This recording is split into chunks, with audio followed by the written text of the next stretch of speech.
Yo, what's happening, people? Welcome back to the Neeks Sports Podcast. We are live, episode 60. I'm your host, Ramsey, and today we have got a special guest on the panel. Kendall has joined us today. Kendall, how are you doing? Yeah, I'm good. Thank you. Thank you for having me. No Thanks for having problem. me No as well, mate. Thanks for having me.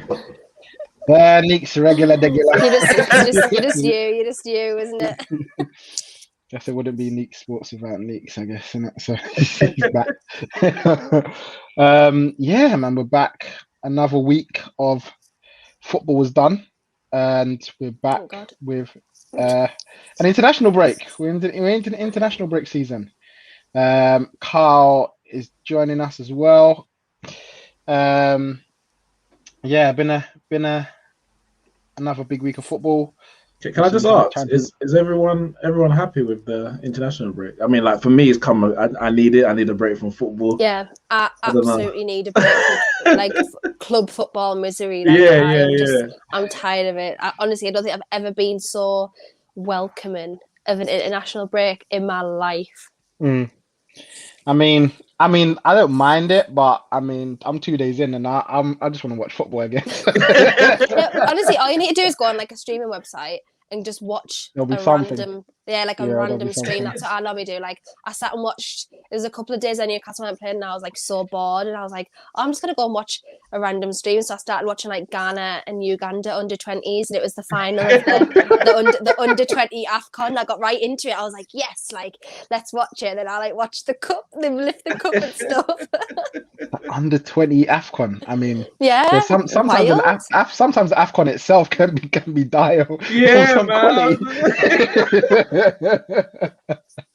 Okay. Well done. Getting through that. Yeah, well done. Sometimes I'm up at like 4:00 in the morning if I like can't sleep. I'll just go on. There'll be some random like Mexican stream or like just a random. I just always watch it. And then my brother sometimes does the same, and he puts like stupid bets on, like 20p bets on like a random like Chilean Premier League 2 side or like something like that. Honestly, listen, you know it gets deep when you start betting on virtual football. I'm not there yet, but when you start, I don't even Football Manager, literally virtual football. 20, like I don't know, a couple of minutes, generate a result. You're like, yeah, I'll take that one. We're not there yet. We're not, but we'll see how far we get into this international break before it starts hitting us, and we'll get there. Listen, we're gonna start today. Obviously, this weekend's been a bit of a different weekend with not many Premier League games going on. So there's a few games in the Premier League, and of course we had the FA Cup, which was magical in itself as always. So we brought Kendall on because I knew there was going to be a couple games this weekend that were big games this week that didn't necessarily concern the top of the league. And obviously, it's a topic we don't dwell on too much because probably this season it looked like we were going to have a write-off of 3 teams down the bottom of the league. It looked like for a long while, probably heading up in towards Christmas, that should be all sorted by April. The league's going to be done by April, and it will just be a race for top 4, top 6. But all of a sudden, Newcastle decided to make this relegation battle interesting. Well, interesting is not the word I would use from my point of view. For everybody else's, yes, not from mine, though. Listen, all of a sudden, Sky Sports, Brighton against Newcastle, Fulham against Leeds are big games now. Everyone wants to tune in and see what's happening. Kendall, from your point of view, like you probably sort of dwelled on this before over the past few weeks, but what has actually happened with Newcastle, at least in the last 3 months or so? Because things have just been spiraling in a bad way. Like, this was a long time coming, like genuinely, like this was like from Project Restart, like this was happening anyway. It was just kind of, for some reason, we managed to like steal a couple of results earlier in the season. So like we drew against Tottenham, we beat West Ham first game of the season, we beat Everton twice this season. So like it was just we drew with Liverpool. So it was literally just like we kept stealing a couple of results along the way, and because the teams below us were doing so badly at the time, like we kind of just got away with it a little bit, riding on luck.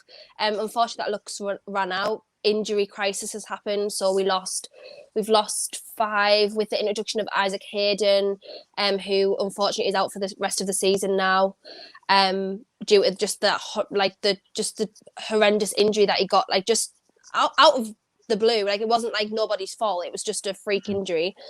He's now out till the end of the season, so that's 6 first, I would say, 11 players that we've had missing, and we haven't got squad depth as it is, so we've just completely lost out on all of that.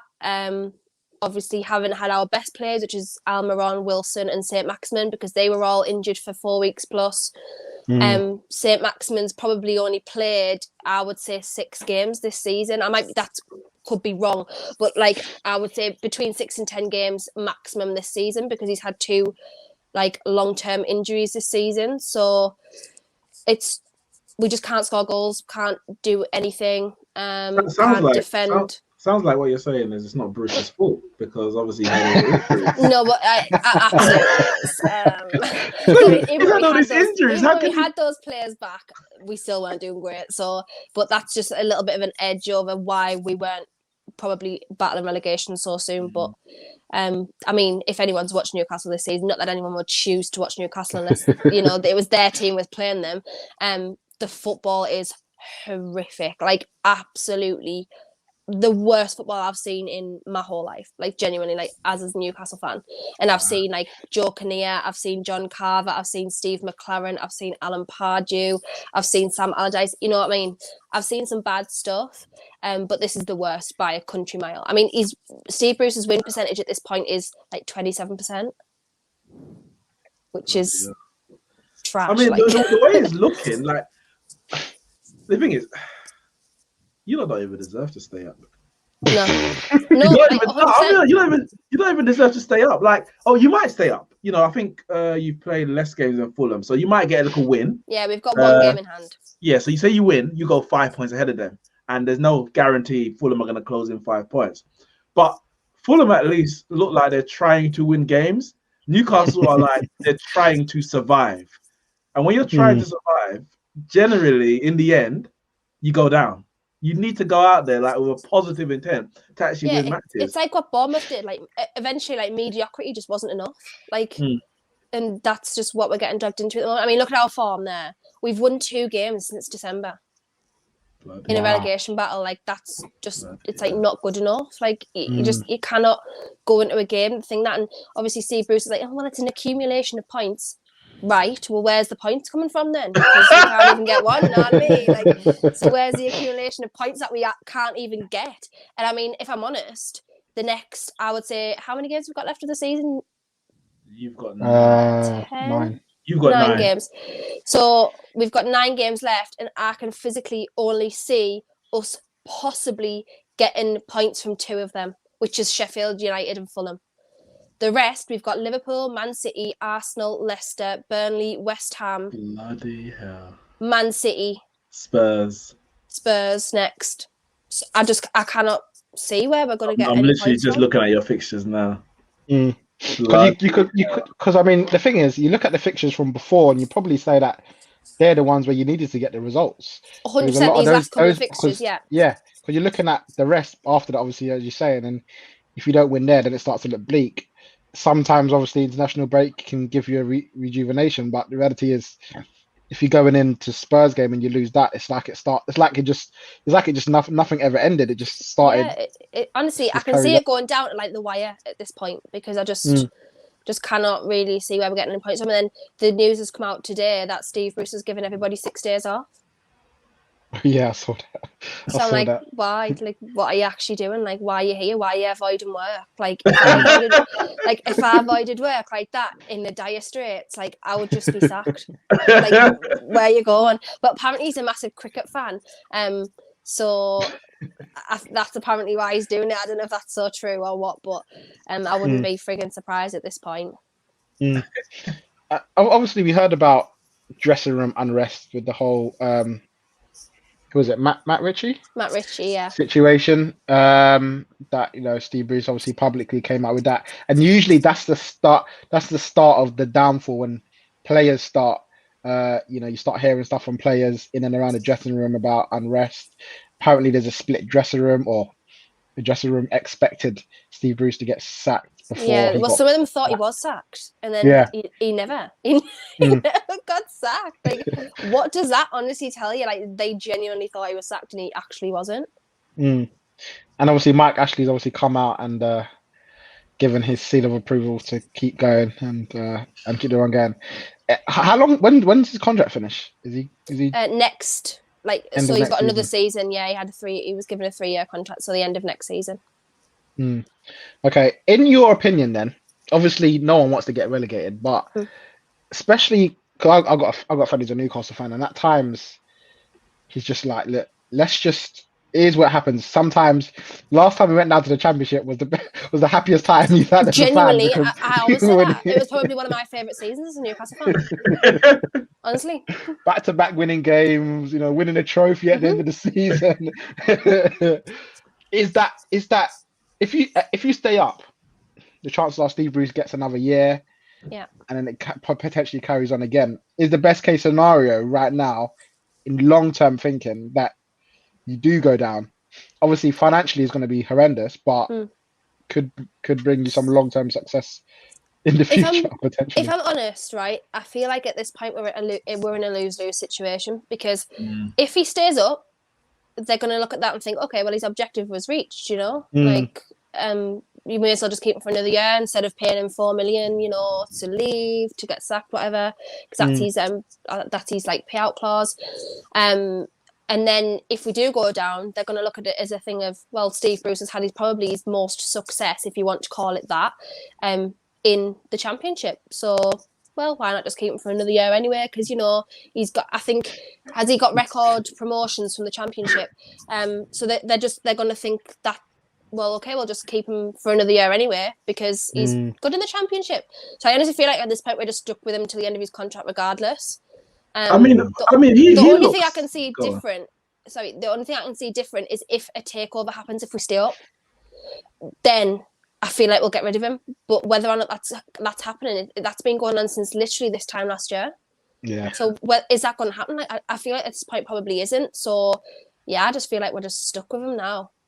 I was thinking, I'm looking at some of his press conferences and his interviews, and I'm looking at like, is it really worth the stress? Like, you're clearly struggling. You're struggling. You're not up for the fight.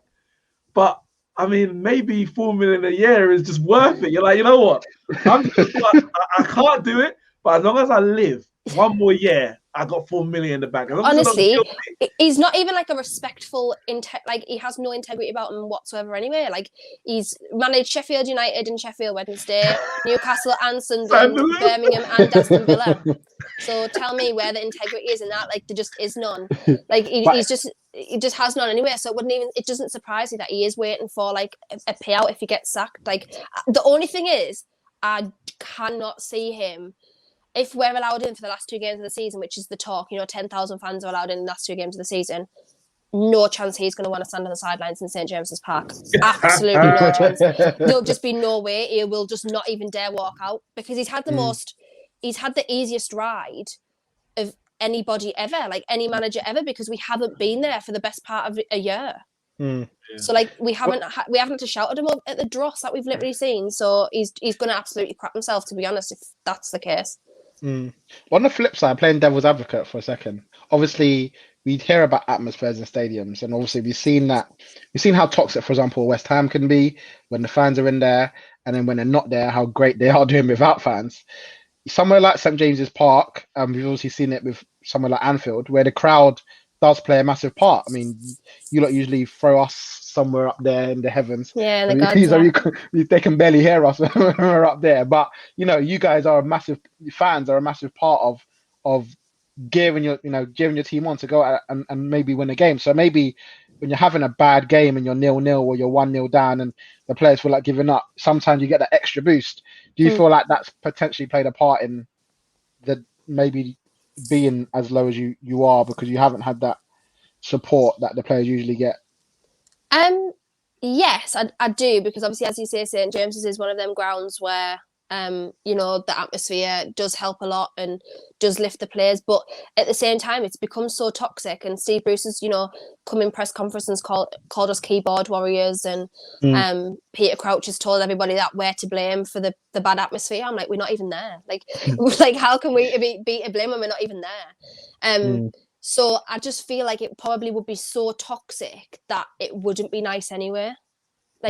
Just towards Steve Bruce, because I've been there when the whole Pardew Out Brigade was there, and I've been there when the whole Ashley Out thing was really running a course, and it was, stand up if you hate Ashley, and like constantly throughout the game. So I feel like the toxicity would probably have just made it worse, because it's hard to play with no fans, but it's even worse to play with angry fans. I don't know. I really can't say whether or not it would have helped at all with results. I just feel like maybe it's just fans being there in general. Maybe it would have, but who knows? Yeah. Carl, bringing you in. In terms of that, if you're looking at that league as a neutral in general, where Newcastle are with the games played, with the games they potentially got coming up, and I don't think it's going to be an easy ride for any of those, let's say 3 or 4 teams that are down there anyway. Everyone's going to have tough games. Who do you see getting down as the bottom 3? Because we've discussed this many times before. We said that's it. Fulham, West Brom, Sheffield, they're gone. Who do you see as gone as? I still see it the same. I still think the bottom 3 is the 3 that's going to go down. I don't see it. Yeah, I don't see any change. Even if you look at the last 5 games, right? I know it's it's hard to say. It's not definite. And like you said, Newcastle do have a hard run of fixtures, but the fact that they have 3 draws in their last 5, it shows that they're being difficult to beat. Although they're not playing great football, and like Neeks said, they're playing to survive, not playing to win like Fulham. But whereas whereas Fulham are playing to win, they've got 3 losses in their last 5 as a result. In the last 5, Fulham have picked up 4 points, Newcastle have picked up 3, and they've got a game in hand. So, as long as they're being difficult to beat, and they can get a 0-0 or a 1-1 in a game here or there, I think they'll be all right. Fulham aren't gonna get, in their last 8 games, they're not gonna get 4 wins. They're not gonna win 50% of their games. Out of their last 8 games, I only expect Fulham to get at least 6 points maximum. So 6 points will take them 4 points above Newcastle, and Newcastle got a game in hand. So Newcastle only need to get a handful of points from now to the end of the season. What I would say is though, because it's so hard to look at it and say even this points that everyone's going to drop points, and some people are going to pick up points. But in a relegation battle, you can actually beat a team way up the table, because it's we're 2 games for the end of the season. Man United is already qualified for top 4. On the beach. Maybe we've got a Europa League semi-final or final, and we rest up, for example. I hope that is the case. And them men are fighting for their lives. And I remember when Fulham under Roy Hodgson, I think they were playing Man City, 2-0 down. And the second half, they just did they just went on a mad thing. Diamancy camera, they came back 1-3-2, and it's where did that come from? But it's they had something to fight for. Man City were on the beach. I think they were probably in mid-table at the time. I think that was the season, maybe Sven-Goran Eriksson that season. And I think those results, I'm looking at Fulham's games at coming back end of the season. They've got Man United second to last game. They've got Arsenal in their next 3. Arsenal are probably going to be in the middle of their Europa League games. And you're thinking, well, the team that's actually going to try and win, so Fulham will play Arsenal, they're more likely to get they're as likely to get 3 points against Arsenal as Newcastle would be to get 1 point against Arsenal, because they'll be playing to beat Arsenal, where Newcastle will be playing to draw. And you do that twice between now and the end of the season, 4 points. 4 points, just like that. So obviously we don't know, innit? We don't know. But I think at this stage of the season, you got to just say to the players, shackles off. You just got to go and get, because you get 1 free point. If Newcastle win 1 game, they're nearly safe. They're nearly safe. But you can't actually see where that win's coming from. What do you think? Do you think it's going to be the same, Neeks?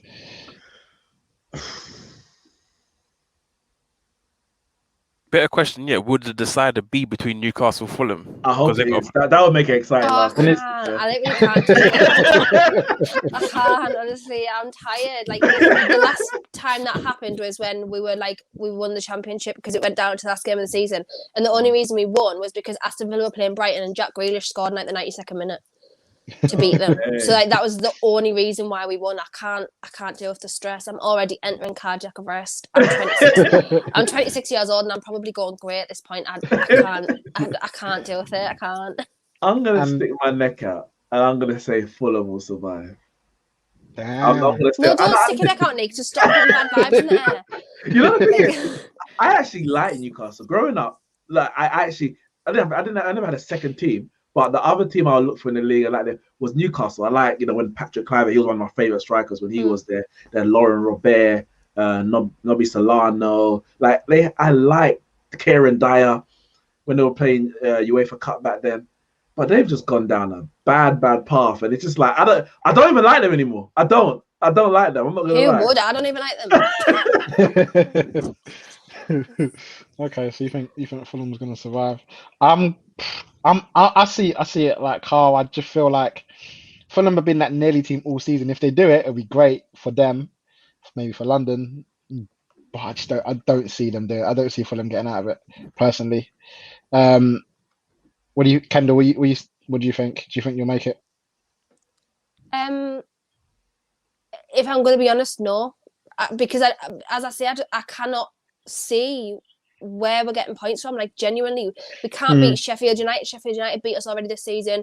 We drew with Fulham. We drew with West Brom. Like, we can't even. Obviously, Brighton just beat us 3-0 as well. Like, we can't even beat our counterparts. So, like, I don't even know how we're expected to get any points. The only saving grace that I feel like probably is better is that obviously this international breaks like round about 2 weeks.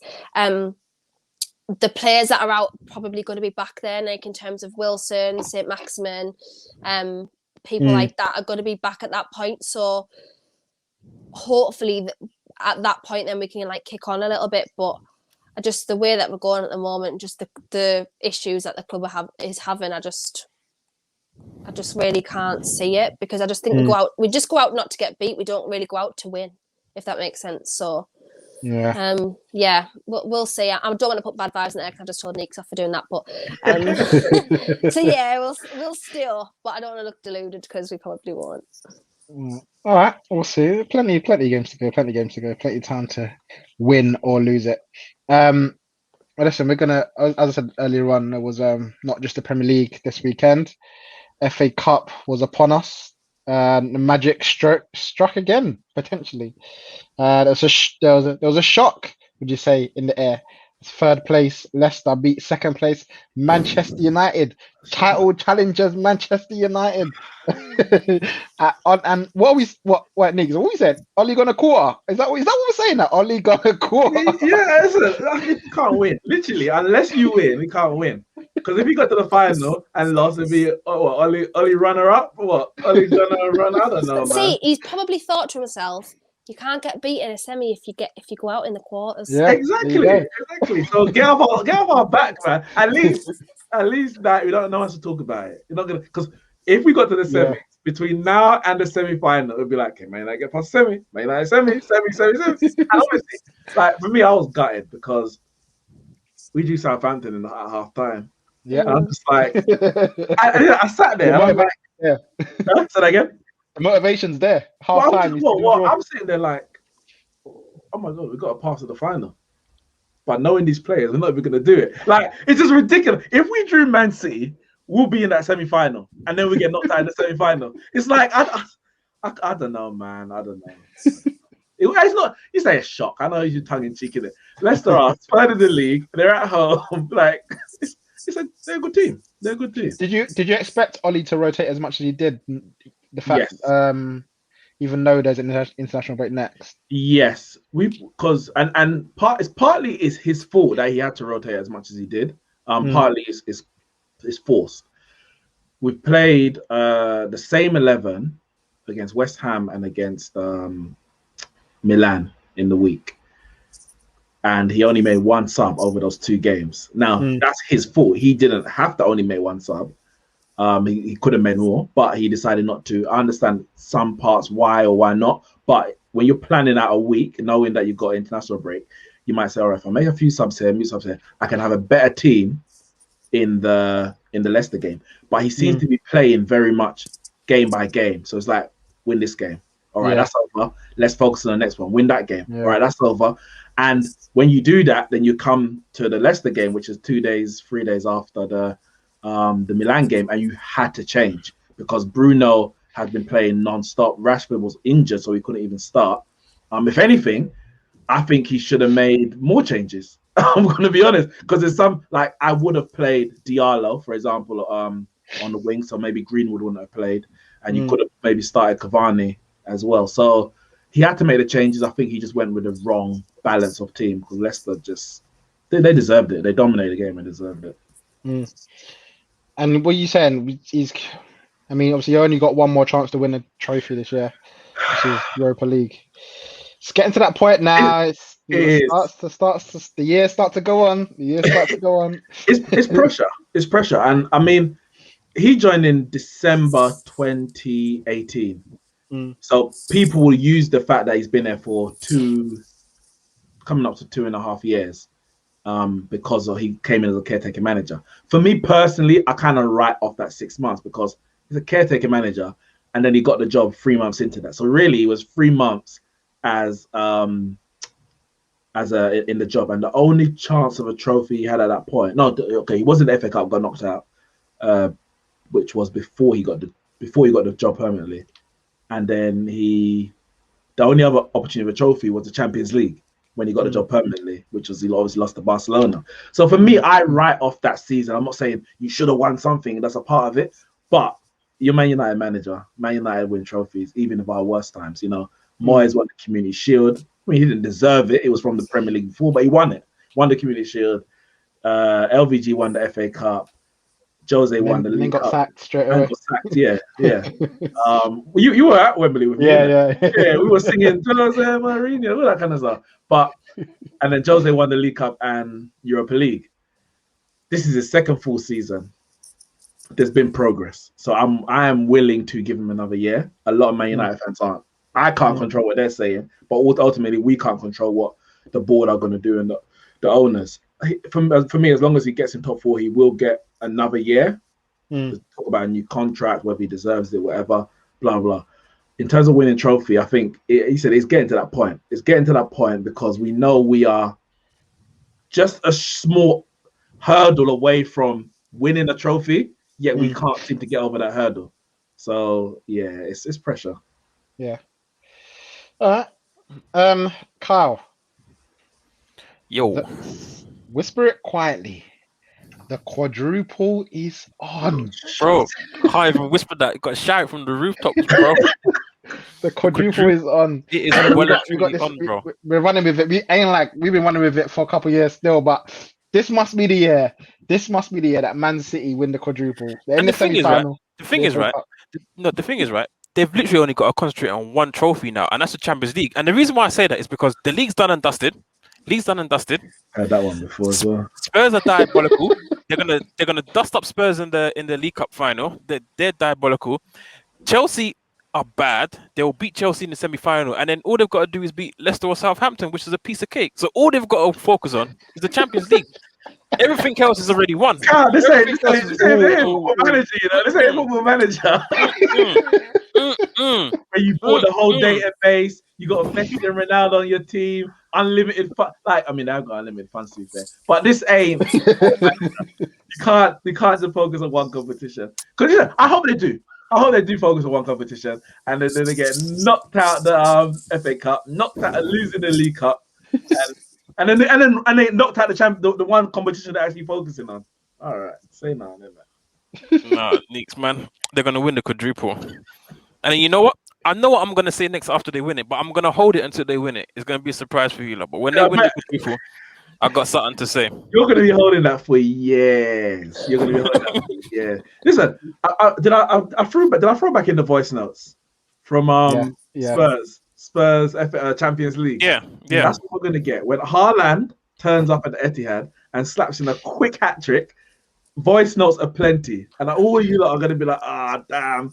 I'd love to see him get past John Stones. I'd love to see it, man.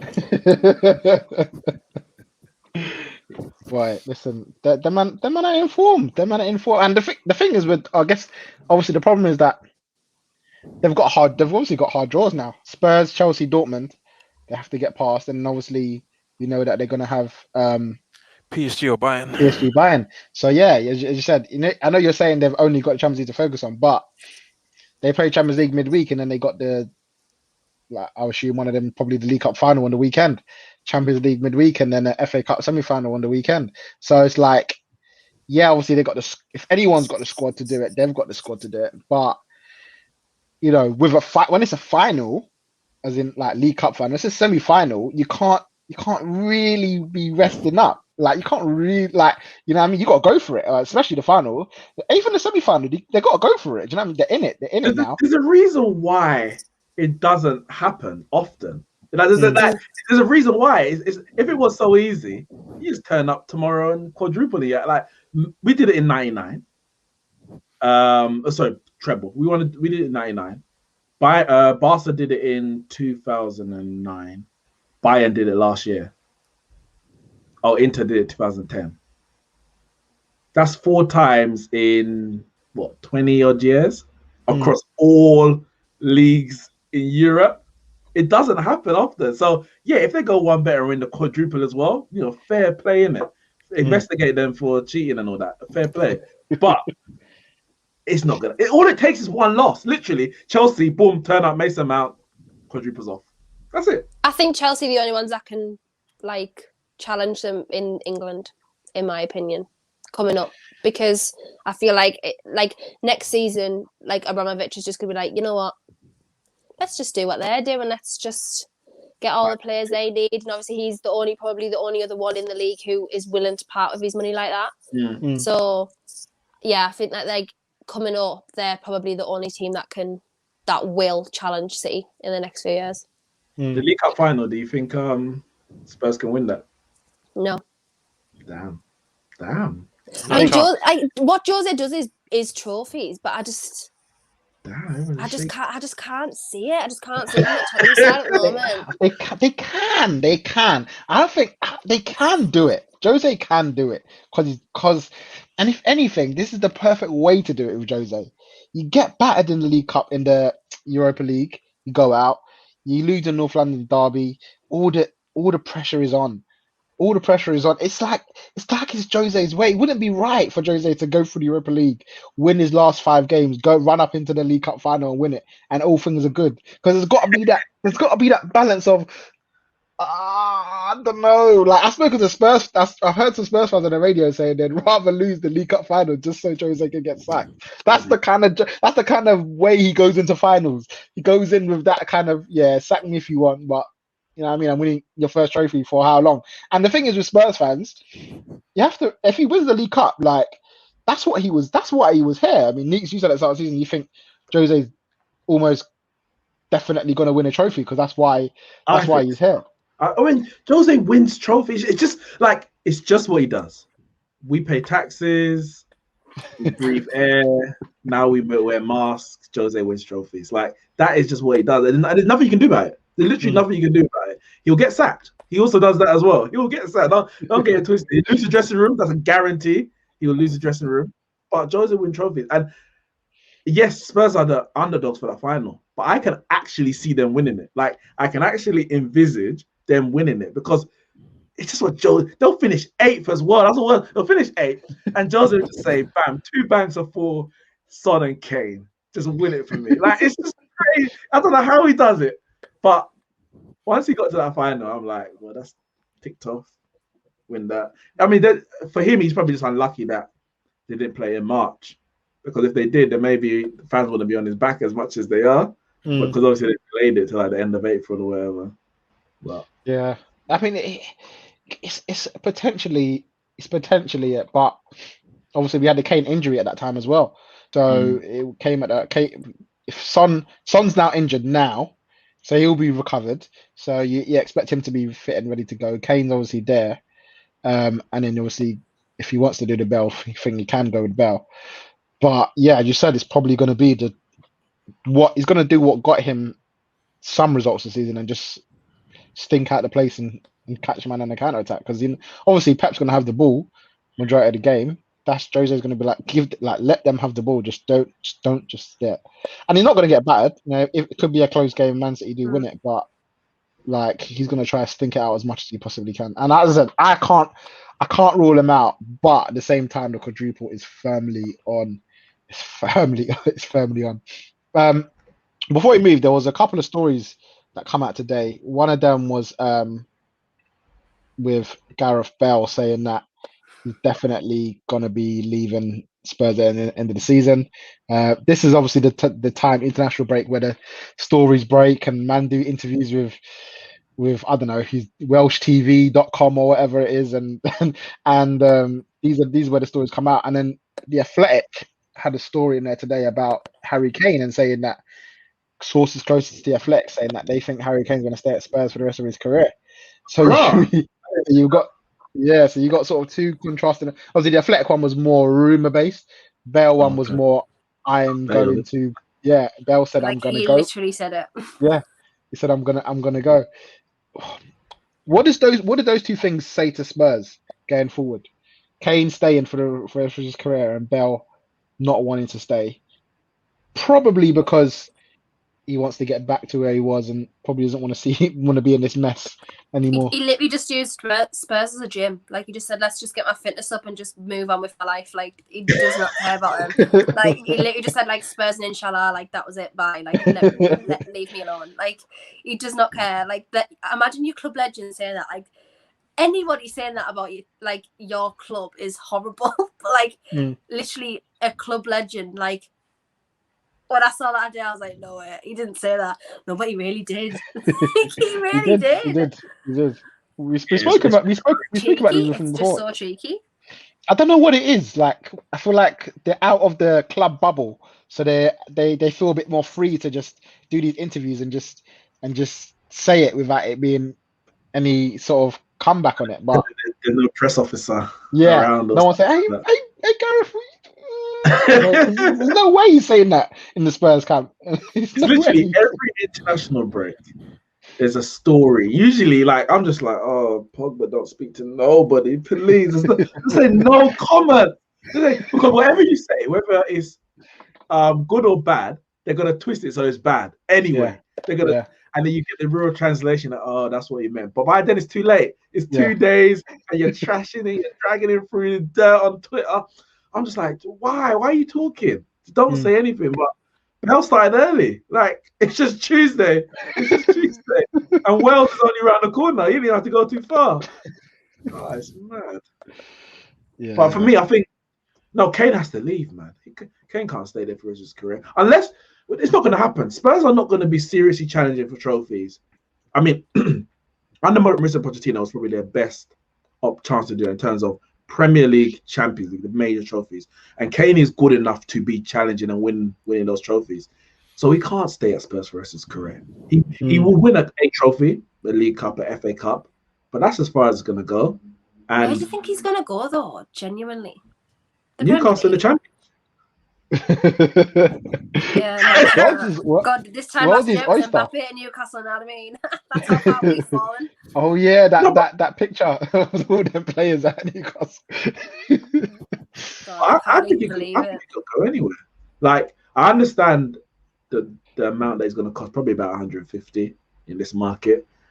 But if Kane came out tomorrow and said, I want to leave Spurs, I think there would be at least 5 clubs seriously interested. At least, because I think he's just that good, and he's 27, 28. He's got at least 4 top level, like, world class years in him. They're seeing what Lewandowski's doing in Germany. They're like, well, if we can get that out of Kane, then we can win X, Y, Z. I think he could. Like, I would take him at Man United tomorrow. Like, I'm not gonna lie, that kind of money. That's what Man United used to do. We used to just, who's the best English players in the league? Boom, Maguire. I said what we used to do. Wan-Bissaka, Maguire, boom, boom. Rooney. The one out and bought Luke Shaw, innit? Well, I mean, that was to be fair, that was at the back end of it. He's a young player, but now he's the best back in the world. But Sherberto Carlos. But Rooney, Michael Carrick, for example, just go out, Rio Ferdinand, who's the best? All right, get him. Break the record fee. That's what we should be doing, Kane. But we're not there, innit? Not there. We need the shakes. It's not Kane you want, it's Haaland. That's why. Well, yeah, cool. But I'm just saying, Man United, see, if this was back in the days, Man United will go and get Kane. Arsenal will go and get Haaland. Arsenal will go and get the best talents in Europe. Man United will be like, I just want someone who's done it in the Premier League already. And I'm not here to be guessing. Like, we tried it a few times. Veron didn't work. Forlan. No. Listen, just get the ready-made one. Get the ready-made guy. Van Persie. Fergie did it. The last thing he did was Van Persie. I need to win. Best player. Yeah, I think Kane needs to go, but I guess he wants to be that club legend, Premier League legend, coming for Alan Shearer. He wants to be that guy. Premier League legend for what? Doing nothing. Do you think he's gonna beat Shearer's record if he stays in the Premier League? No. If he stays at Spurs, no. No, if he stays at Spurs, no. Really? No, yeah, he will. Surely, he will. Why? How is Spurs gonna hinder him? I'm not understanding. He'll score the goals. It depends. It depends on how long it takes him to get Jose out the club. if he's there for 3-4 years, then no, it's too long. Like, he also can't stay fit for a full season. But how many full seasons does he need though? Because I mean, granted, Shearer's 260. He's 170. He's on 170 something now, isn't it? So I mean, he doesn't need too many more to get that. I think, like, in terms of full seasons, he just needs and with the rate that he scores goals, like, he doesn't need a full season to get 15 goals a season. Like, he doesn't need that. He doesn't need a full fit season to imagine if he beats that record. Like, we as Newcastle fans, just have nothing left. Like, we have, we just, it's like Ian Beale. I've got nothing left. Like, if that record gets broken, we just have nothing at all ever to hold on to ever again. We are finished.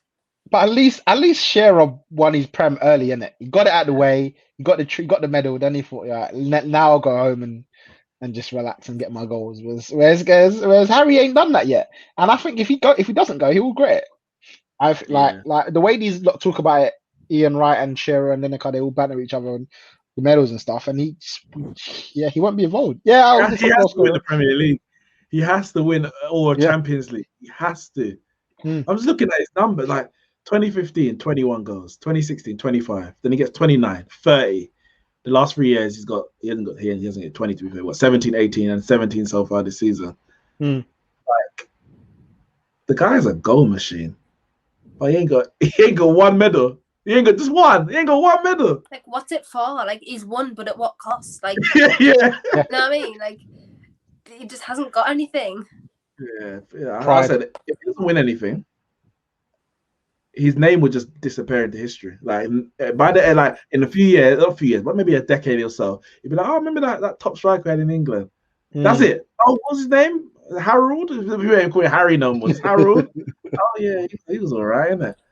But no one will remember that. Yeah. No.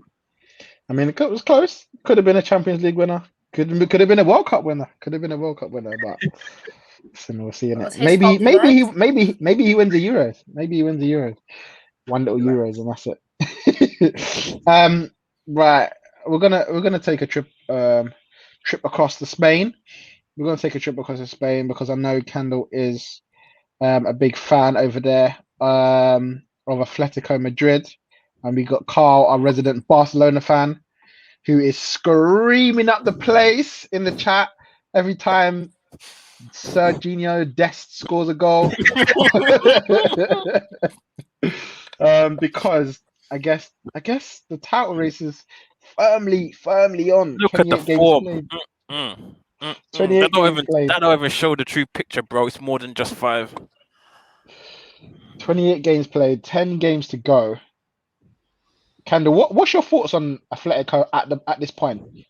From high at the start of the season to mediocre to kind of picking up a bit of form now towards the end of the season. What's your overall thoughts on the season? I mean, from like January till like the beginning of this month, they dipped massively because obviously Trippier got suspended and he played every game of the season before that. There was like a massive COVID outbreak in the squad. So they all came back. Carrasco had a long-term injury. Jimenez had a long-term injury. So it was just things went wrong at the time where they shouldn't and really didn't need to go wrong. Obviously because there was like a 10-point gap at one point with a game in hand, and it's gone now. So if they keep on this form, obviously they have got that buffer. The game in hand's obviously gone now, but they still have got a buffer. So now everybody's back, everybody's fit. There's absolutely zero injuries at Atleti at this point.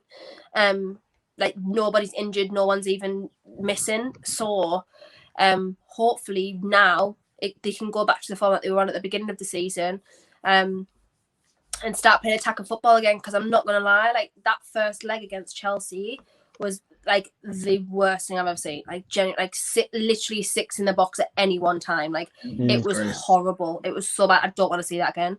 And I think Diego Simeone needs to, like El Cholo needs to win this year to like really cement his success, I guess, because this is the year that you know Real Madrid and Barca weren't on their top form and they were struggling. So he really, really does need to win this year, because honestly, post this season, I am not even sure what he's going to do.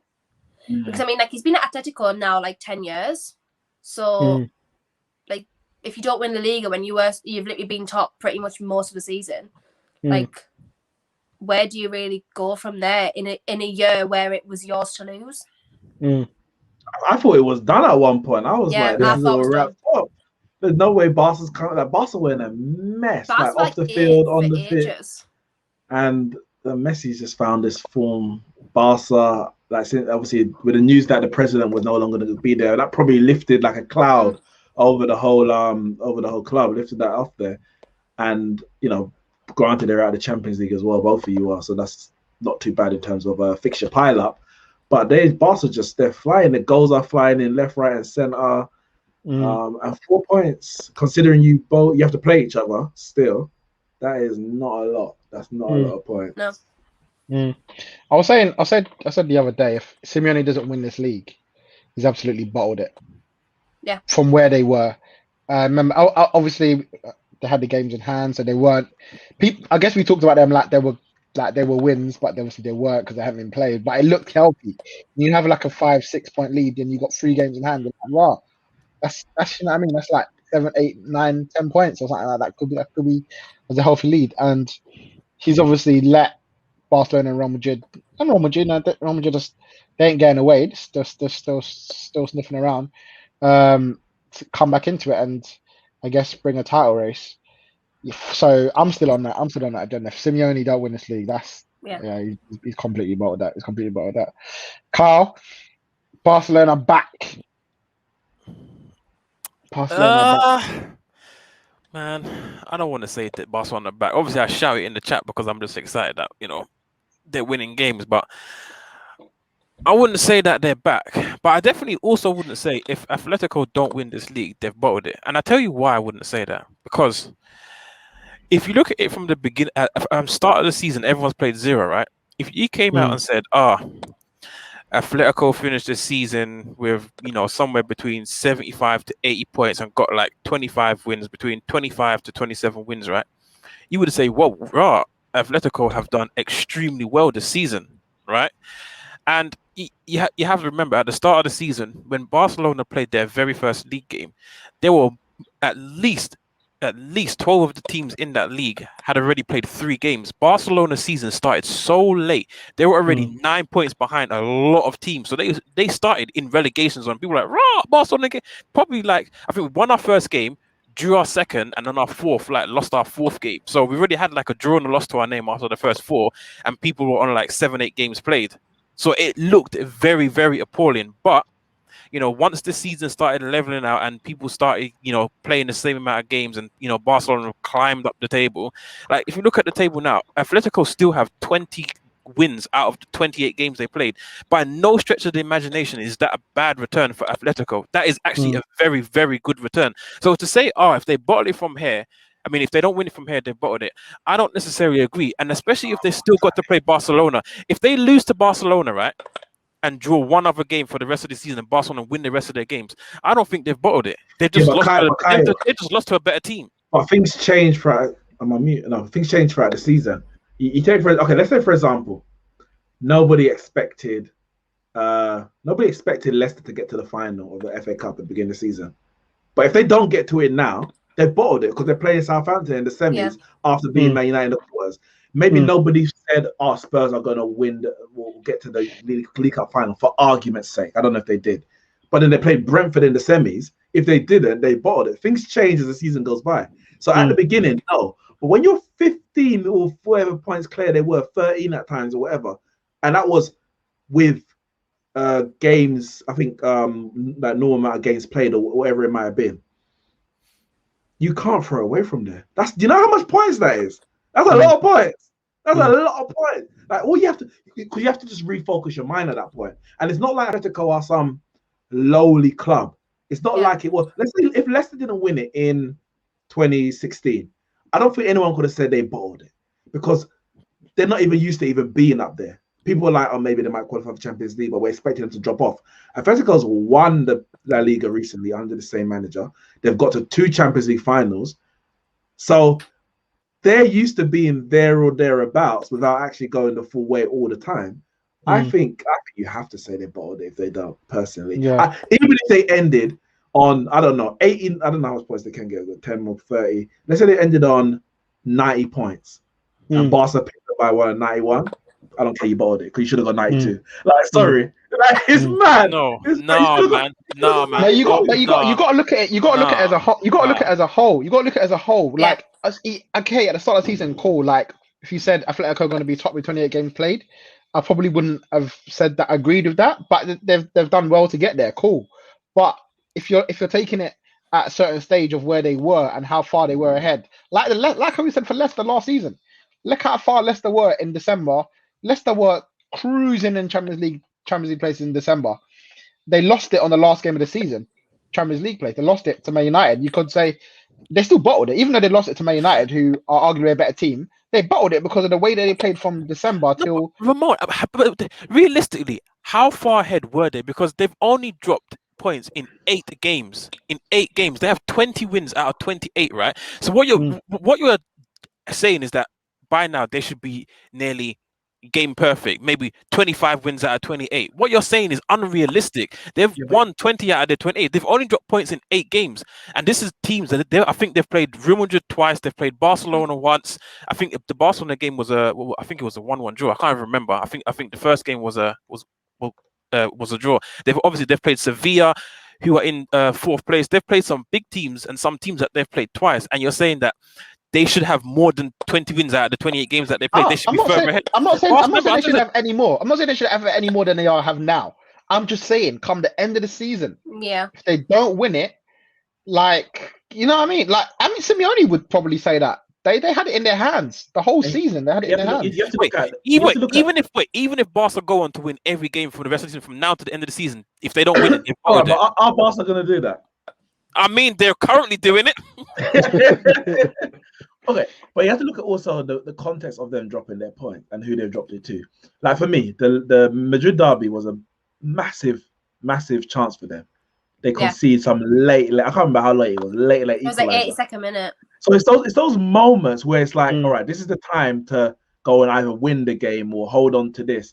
And in the last few months or so, whereas in the beginning of the season, though they were getting those over the line, in the last few months, it's like, I don't know if the pressure's hitting them. You obviously mentioned a bit about injuries and that.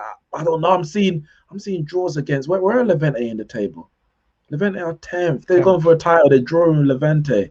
They're drawing with Celta Vigo. Like these are the same kind of draws that Man United were doing when we're supposed to be in a title race and we're dropping points. Like after being 3-1 up or whatever it was, 3-2 up against Everton. Like, yeah, you think Everton's not a bad side, but it's the context of it. When you're in a title race, you can't be dropping those points. When they won the league, I think they finished on 90 odd points, about 90 points. So, God, they gotta win it, man. I just think they gotta win it. I think they do. And I know the thing is, but wait, you wrote off Barcelona's season not too long ago. So surely they've got to win it, unless you're saying Real Madrid. Because I was furious with them. Of course I did. But yeah, now they're gonna win it. 100%. I'm not even worried, bro. I'm sat here and I'm chilling. I'm relaxing. I'm already, getting my celebration antics on. Bro, I'm telling you, Barcelona's won this title. Without a shadow of my doubt, Barcelona's won this. I'm not even worried, bro. 100%. Like I always tell you, in Messi we trust. In Messi we trust. Always, bro. Always. Well, you better not bottle it then, innit? Considering there's only one.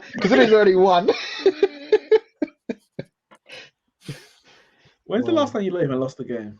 December the 5th, I think. Well, in the league or in all competitions?